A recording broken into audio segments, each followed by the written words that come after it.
ചിലത് നടക്കും. എല്ലാം നടന്നാൽ പിന്നെ അതുകൊണ്ട് നമ്മൾ നടക്കേണ്ടി വരും. ചിലത് വാശി പിടിച്ചും ബഹളം വച്ചും ഒച്ച വച്ചും ദേഷ്യപ്പെട്ടും പിണങ്ങിയൊക്കെ ചിലത് നടന്നു. ഇപ്പോൾ അതിൻ്റെ പുറകെ ആൾക്കാർ നടക്കുന്നത്. ഇപ്പം നടന്ന് വലഞ്ഞു.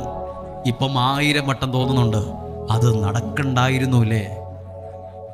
നടക്കേണ്ടതേ നടക്കാവൂ.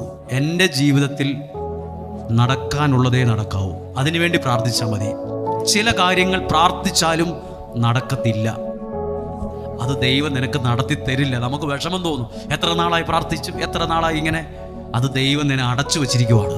ചില കാര്യങ്ങൾ ജീവിതത്തിൽ നടക്കാത്തതും അത്ഭുതമാണ്. എല്ലാം നടക്കാൻ വേണ്ടി പ്രാർത്ഥിക്കേണ്ട. എൻ്റെ ജീവിതത്തിൽ നടക്കേണ്ടത് ഉണ്ട് ചില കാര്യങ്ങൾ, അത് നടക്കാൻ വേണ്ടി പ്രാർത്ഥിക്കുക. അത് നടത്തി. ഒന്നും വാശി പിടിച്ചും ബഹളം വച്ചും പിണങ്ങിയും ഒന്നും നടത്തണ്ട. പിന്നെ അതുമായിട്ട് നടക്കേണ്ടി വരും.